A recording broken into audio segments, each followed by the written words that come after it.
Bismillahirrahmanirrahim.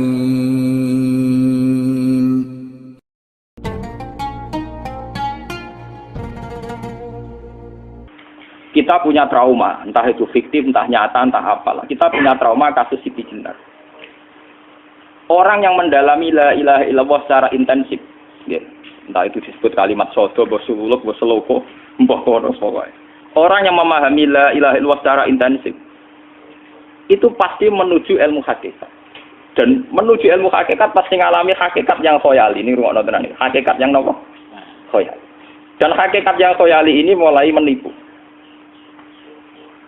Ya, kalau sudah begitu ruwet. Misalnya ngeten nggih. Ketika kula maca nggih diskusi ini utai perdebatannya Kalijaga mbek Siti Jenar. Saat itu ada Sunan Bonang juga. Kamu sujud pakai apa Kalijaga? Ya pakai jasad. Dari Siti Jenar, daging kamu itu hanya onggokan daging. Nanti itu jadi bangkai. Dan setelah jadi bangkai itu habis. Kamu nanti ditulis Tuhan tidak termasuk yang sujud. Kebuat yang mbok sujud itu bentek. Mikir kan itu. Rugi ke sujud mbek bathuk mbek tangan. Jasad tem sampean kuntek. Ora ana sing crito kowe nak sujud mergo jasad itu mau sampean dadi bang. Lah nek ngono sujud sing hakikat ora usah bathuk, ora usah tangan, ora usah sikil, yo rokem iku lho kon sujud mbek pangeran. Nek sujud mbek fisik ku rugi wong fisik sobanan. Mikir kali. Wong bolak-balik kali Joko mantan wali preman terus jadi debat pusing. Siti Jenar tau belajar tasawuf ning Irak. Yang jelas yang mulang gak satem ora menangi. Wah, uang ini menjadi perdebatan. Sehingga keyakinannya kayak Siti Jenar, la ilaha illallah itu ya wahdatul wujud itu innalillahi wa inna ilaihi. Selama ini kalau orang syariat misalnya, orang syariat itu kalau ada orang mati, misalnya Kak Ruhin mati, aku kan muni innalillahi wa inna ilaihi raji'un, saiki Ruhin wis mati. Mati ku balik ning penge. Itu cara wong hakikat kan salah besar. Orang mati itu tidak ada. Cara ilmu hakikat kan orang mati itu tidak ada. Roh ini tersiksa di alam fisik. Jadi ruh ini tersiksa di alam fisik. Karena ketemu ning jasate ruhe. Tersiksa dulu. Akhire ape mangane kudu kerja piring Jepang tersiksa roh. Asal roti mau tersiksa. Misalnya kiai ape mangane dadak kudu pidato 2 jam bareng tersiksa. Roh kenapa? Tersiksa. Mergo roh ora butuh mangan, ora butuh ngombe, gara-gara melok fisik. Paham ya? Lho ini tenang kenapa rai bener. Lah kula boten zaman betul ada guru waras maksudnya enggak. Artinya waras secara akademik karena ada referensi, ada marojek, ya. Waras secara hakikat. Kulo nu mau merasake sampean wis ilmu hakikat. Artinya saya juga ngalami ilmu hakikat. Lan ketika sing aran hikam wong ora tau muka safar ora jadi ulama. Entah sekian detik ulama itu harus pernah muka safar. Biar merasakan ilmu napa? Ada. Tapi ilmu hakikat itu bisa dilogikakan sebelum sampai secara musyahadah. Paling enggak bisa sampai secara logika. Manusia itu mulai Nabi Adam sampai sekarang itu kan punya roh, dan roh itu tidak makhluk. Dia roh itu tidak makhluk. Ketika roh itu diletakkan di jasad, dia itu tersiksa.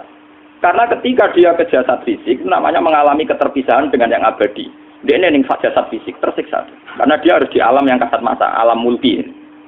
Tersiksa. Ketika dia tersiksa, semelok ruhin, akhirnya dia mangan kangelan, akhirnya lesu mangan. Padahal roh tidak butuh mangan, perlu dicatat roh juga butuh. Ya ora butuh gunung kidul barang kan ora butuh rapi. Paham kan? Ya ora butuh putus cinta, ora butuh pekatan, ora butuh macam-macam. Paham? Tapi karena dia nemplek jasad sing butuh mangan, butuh rabi, butuh wedoan macam-macam. Akhirnya roh tersiksa. Suatu saat kalau roh ini dalam bahasa manusia mati, ini dalam bahasa manusia mati. Ini hakikatnya roh itu tidak mati, dia kembali ke habitatnya. Ini disebut innalillah. Kita ini dari awal ya dengan Allah. Wa inna ilaihi juga kemudian nanti kita pasti kembali ke Allah. Dan itu diyakini betul oleh orang wahdatul wujud. Jadi kalau roh mati itu ya tidak ada mati. Terus sekarang itu kembali karena sudah lama mengalami keterpisahan mergo melok fisik-fisik dan ono kerja dasinan, ono nggo proposal rumah roh melok. Paham itu? Kita di roh napa melok roh. Lah roh ya tersiksa aku ora butuh mangan, ora butuh proposal kok ngalor. Itu tersiksa. Makanya dalam cerita-cerita Jalaluddin Rumi yang otentik di kitab-kitab begitu. Ketika beliau mau meninggal, muridnya itu nangis. Dari Jalaluddin Rumi, kamu jangan nangisi saya ini mau pesta perkawinan. Kamu tidak merasakan penyesalan saya. Saya ini lama menyesal karena harus hidup bersama kamu. Roh saya ini tersiksa karena ngalami alam yang rusak, yang fana. Alam yang fana. Harusnya roh saya itu di alam abadi, bukan di sini. Maka jangan tangisi kematian saya. Kematian saya adalah kembalinya roh ke habitatnya. Semenjak itu kematian dianggap alam perkawinan karena roh kembali.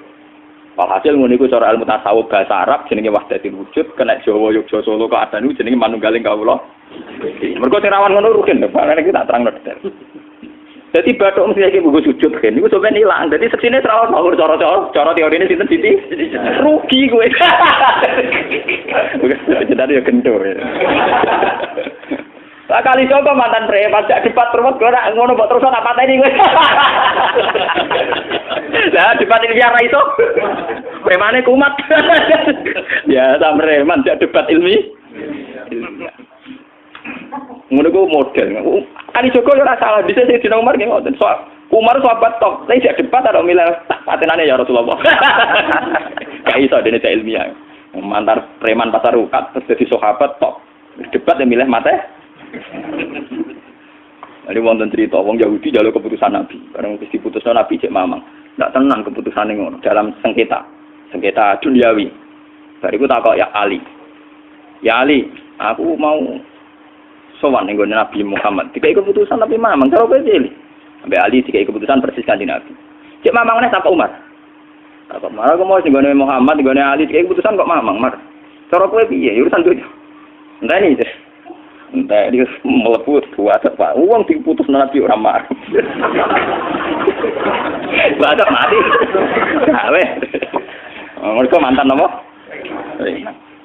Cara mantan intelektual atau intelektual kan ya wajar nggak uji percaya Nabi. Kan barang cara Ali segera gak percaya wis kandhani. Ora mesti cara Ali kan. Lah ora bapak ini. Ya wajar wong Yahudi kok percaya Nabi, nak percaya ora itu Yahudi Muslim. Ali itu Gusdur.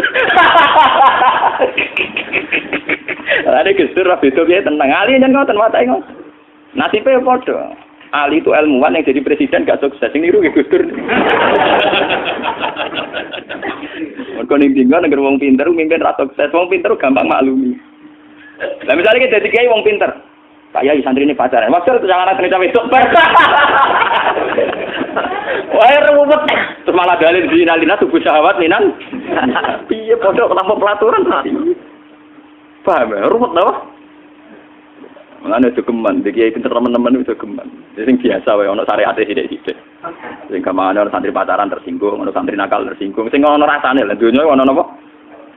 Jadi nek guru kula nu urusan ilmu semi hakikat. Malah Bon gitu. Sehingga kayak Siti Jenar, cara pandang Siti Jenar itu masuk betul ning gone pemikiran para santrinya. Kados Ki Ageng Pengging siapa masuk betul karena masuk akal. Cara mereka napa? Betapa tidak ada artinya fisik ini. Nah, kalau semua fisik ini tidak ada artinya, kemudian yang ada artinya itu roh, perjalanan apa? Perjalanan roh, sehingga diartikan inna lillah wa inna ilaihi raji'un. Inna sholati wa nusuki wa mahyaya wa mamatiku lillah. Lah kemudian sekarang sampean tak tanya misalnya ini latihan ilmu hakikat. Wa mahyaya lan penguripan ingsun. Kalau ingsun itu artinya fisik atau jasad, itu keliru besar karena jasad tidak pernah hidup. Yang hidup itu roh. Paham ya? Sekarang artinya wa mamati itu apa? Kematian ingsun. Kalau roh itu tidak pernah mati, berarti kematian roh adalah keterpisahan dengan yang agung atau yang abadi. Dan semuanya itu lillahi rabbil alamin. Sehingga mereka mengatakan kematian itu satu pesta. Mulane kados Bilal ditakoki, ya Bilal, ketika murid-muridnya nangis bergape mati, Bilal ge seneng ae. Badan nalqal akhibah Muhammadan wa hisbah. Lah anak mati malah seneng loh ketemu kekasihku. Sebab itu kematian tidak pernah jadi problem bagi mereka sing soleh, sing menembus ilmu hakikat. Paham? Tapi ilmu hakikat kayak ini itu yang diyakini Siti Jenar, diyakini Jalaluddin Rumi, diyakini para wali-wali wahdatul wujud. Dulu Syekh Husain Sinten Al-Halad. Itu kemudian melahirkan prahara syariat. Prahara apa? Syariat. Sebab itu Wali Songo. Oke, Siti Jenar benar dalam filosofinya, tapi harus dibunuh.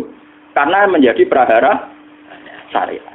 Sama dengan yang dikatakan Nabi itu benar, tapi menjadi prahara syariat. Akhirnya disomasi oleh Umar radhiyallahu anhu. Jadi sebetulnya sama, pola-pola ceritanya sama.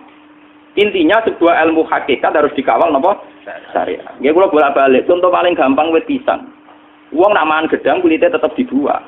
Tapi umpama gedang dari awal ora usah kulit, ra sido dadi gedang. Paham nggih? Meskipun kon ape dipangan ya dibuat. Tapi kita tidak bisa membayangkan pisang dari awal tanpa napa? Mbah kekeringan, mbah bosok, mbah ra sido dadi napa? Pisang. Terus pentingnya syariat lagi begini. Makanya penting ngaji wali-wali syariat yang pinter kados Sunan Kudus, kados Sunan Bonang. Andai kan tidak ada syariat itu dunia pun mesti rusak. Contoh paling gampang masalah pornografi, porno aksi. Jadi jenengan aja omongi ngono ibu ngakak-ngakak deh. Dari pangeran wis pirsa, kowe nek klambi pangeran ora tentara ya rasa klambenan. Wong ora ana gunane. Kalau yang paling penting ku nazarullah, kenapa kowe klambenan barang, wong kowe klambenan ora pangeran tetep pirsa. Nyatane si jenengan nak mulang nggih coba klambenan nang intine napa? Dinya ada nambah jenengan pun. Nek kowe percaya kabeh nazarullah ora usah napa? Klambenan. Tetapi teori rasa kelambenan itu dinggo tenan. Mulane nek pas wiridan aliran sesat ciri utama. Kira kelambenan tenan. Lah ruwet to. Lho iki tenan iki cerita. Iki pentingnya ngaji nggih. Ben sampean ngerti variasi riwayat kemudian kita orang syariat harus kayak apa, kemudian kenapa menjadi aliran wahdatil wujud. Lah terus kita ini kan orang syariat. Mang kelemahan orang syariat itu akeh kok sampean-sampean siji mesti ra kramat. Modele ora di duwe bingung. Urip wong syariat lho apa? Dineng bojo wedi, dineng tangga wedi, pengaruhe menurun. Pancen orang syariat itu banyak kriminal tauhidnya itu memang jelas. Mulane kiai-kiai fikih nak ketemu kiai-kiai sing setengah jaza wedi mergo iso nebak atine. Ndekne meriang ngono. Sing kiai ra tau salat keramat padahal ngambungan wong. Sing dina salat pas waktu kok ora tau keramat. Wong ape buah utang tanggane iku keramat apane? Sing kono ngawur-ngawur sowan pirang meriang oleh syariat ngadepi wong hakikat napa? Mengane jogeman gitu dadi wong syariat sing ngene iku bahaya. Nah, kula mboten ngarah. Sampai dadi wong syariat sing ra kramat. Bahaya sekali itu bagi perjalanan agama. Kula sering ketemu kiai-kiai sing terkenal keramat, terkenal keramat di Jawa tiang-tiang hakikat.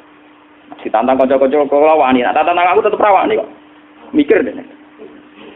Karena orang yang sama-sama ke jalur hakikat tetap punya alamat, tetap wonten simahum fi wujuhi min asaris. Cara pandangnya mesti sama.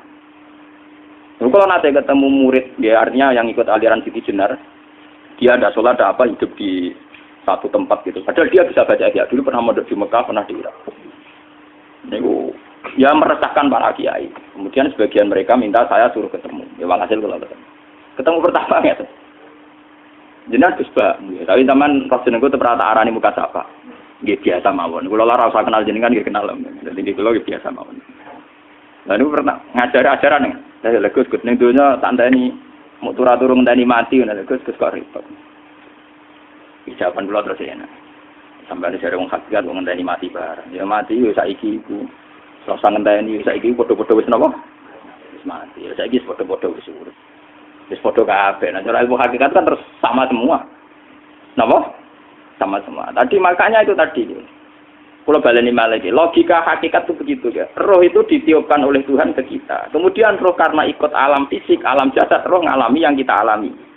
Nggih. Ketika roh ngalami yang kita alami dia tersiksa.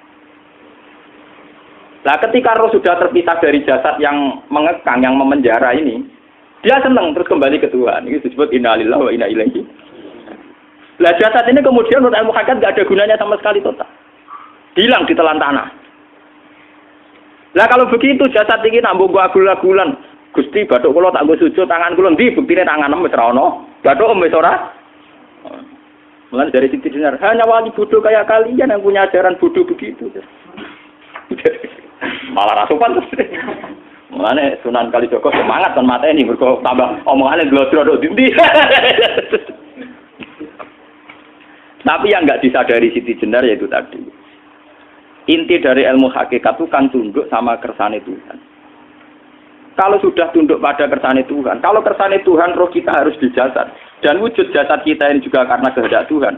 Kenapa yang wujudnya jasad yang karena kehendak Tuhan engkau ingkari? Sementara wujudnya roh tidak kamu ingkari. Toh wujudnya jasad ya bi iradatillah wa bi masyiatillah. Wujudnya roh ya bi wujudit bi masyiatillah wa ira. Harusnya fungsi jasad juga harus kamu akui toh Siti Jenar. Wong sekarang kita punya jasad ya bukan karena kita, karena kehendak Allah. Kenapa kamu ingkari? Berarti kamu ingkari kehendak meneng Siti Jenar.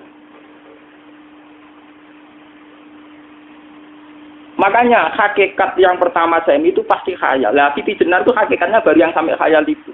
Jika dia tersesat. Sebetulnya kalau sudah hakikat beneran itu tidak perlu khayal begitu. Artinya tidak perlu khayal jasad kita yang senajan ora ana gunane ini. Tetap ya wae wujudnya karena kehendak Allah. Juga kita harus terima. Apapun kekurangannya, apapun kenaifannya, ironisnya harus kita terima. Ini sebagai bentuk penerimaan kita pada masyiatil. Begitu juga keadaan roh kita sebagai penerimaan atas masyiatil. Meskipun ada teori-teori roh yang lebih valid. Lebih valid misalnya begini. Kanjeng Nabi itu suatu saat ininya terputus karena perang Uhud. Itu Kanjeng Nabi dia dolanan drijine. Napa cara napa jari jemari ini Nabi putus. Dia dolanan. Jadi Nabi sendiri kadang sering ngajarkan ilmu hakikat. Hal lagi illa usbun udmiyat wa fi sabilillahi ma lafitu. Kowe ora trimo fisik, bentuk fisik jari jemari sing ditetir berdarah. Tapi nak kowe fi sabilillah ayo wis balik ning habitatem. Sehingga kenapa para sahabat itu ketika dicincang, ketika putus tangannya, putus kakinya, sahabat yang usul ke ilmu hakikat itu malah senang. Karena jasad kita ini kan ila sabilillah menuju jalan Tuhan. Sekali dia sudah terluka fisabilillah itu sudah menemukan formatnya. Cara teori Cina sudah menemukan formasinya. Paham gitu? Orang kok malah ngeluh itu berarti goblok benar ngeluh. Paham tak? Paham apa? Jadi makanya Nabi ngertikan ya itu sudah ketemu formatnya. Ketika rohnya para syuhada nanti kembali ke Tuhan ya ketemu formatnya lagi. Itu disebut wala taqulu lima yuqtalu fi sabilillahi amma. Dia tidak mati sesuai formasi awal. Yaitu roh kembali ke Tuhan dan jasad ikut mengawal. Nah itu Nabi kadang ya pakai ilmu hakikat begitu. Mulane kula bolak-balik matur, kula niku nggih mulai umur 20 tahun napa pinten. Kula nu asline nggih gadah penyakit dan ekstrim penyakit saya. Sampai saat ini kula nak ngobatno ndak lebih 50% nggih karena saya tetap berpikir.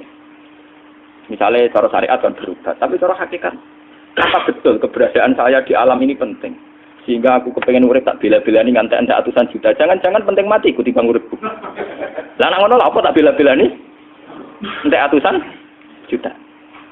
Jadi misalnya kita berobat ya mau ya dari Nabi kan berobat ya berobat. Pokoknya kita Islam kan sini mau kerja beruduk kadang kira paham. Sekali kamu mengamati dengan sisi hakikat. Coba sekarang sampean pikir, coba sekarang nggak pakai logika hakikat, pakai logika syariat saja. Saya ini misalnya asetnya 10 juta, misalnya, nggih, saya punya aset 10 juta. Tapi misalnya aku rugi nawar atau dipengaruhi di masa depan sama nih, kalau kan soalnya cara teori di masa. Misalnya kulo rugen, artinya kere di duit 10 juta aset. Tujuan saya sembuh kan supaya aku iso sembuh sehat, engkau iso kerja untuk anak. Tapi karena saya sakit nanti operasi tidak 10 juta. Operasi tidak 10 juta. Wong aku repair mesti iso marisi anak. Apa meneh nek 10 juta tak ada gue berobat malah jelas ra iso marisi. Lah anak ngono penting matiku ya dibagi 10 juta. Karwan iso diwaris langsung. Sementara anak aku mari dibiayai 10 juta, orang mesti mari 10 juta mesti entek. Artinya tidak ada jaminan kalau berobat itu secara visi ke depan lebih baik. Soalnya malah ngentekno donya, nggak jelas akibat positifnya. Misalnya tetap lumpuh, duit entek. Teori loh, Bapak. Artinya apa? Teori hakikat tetap lebih benar bahwa hidup itu tidak ada artinya, semua itu tidak ada artinya. Berobat apa berobat semuanya tidak ada arti. Teori loh gini. Sehingga kalau kita tengah-tengah aja tengah-tengah, kados kula misalnya loro nggih berubah. Gusti separuh kula nglakoni syariat, tapi sebagai kula ulama fikih nggih separuh kula lakoni napa? Jadi kula tetep mboten ngarah obat 100%. Tapi ora ngarah berobat wong kula tiyang napa? Syariat. Tapi memang faktanya itu begitu. Cara Kanjeng Nabi kadang Kanjeng Nabi berobat. Kadang Kanjeng Nabi wis niki tercincang gede guyonan. Wa laki illa usbu'un utwiyat. Ora kok dirisi sing gak melok-melok.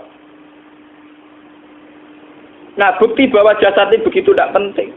Kayak Sayyid Hamzah. Menurut Sayyid Hamzah nganggep wahyu bentone ra karuan. Kalau teori Siti Jenar itu benar, teori Jalaluddin Rumi benar teorinya lho, ora kok ora salate lho, maksudnya kok nganut ra salate. Benar dalam analisis roh. Ketika Sayyid Hamzah dinyatakan mati oleh manusia, oleh hukum manusia dinyatakan mati karena dia sudah tidak bergerak. Dalam teori hakikat kan rohnya Sayyid Hamzah sudah fi khawasili tuyurin khudrin. Rohnya sudah diambil Tuhan. Tidak mati, paham ya?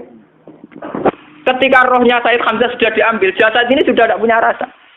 Sekarang secara syariat kasat mata kita tahu, wong jasad nak diinfus, saya dioperasi orang kroso. Apa meneh saiki ruhe wis bisa.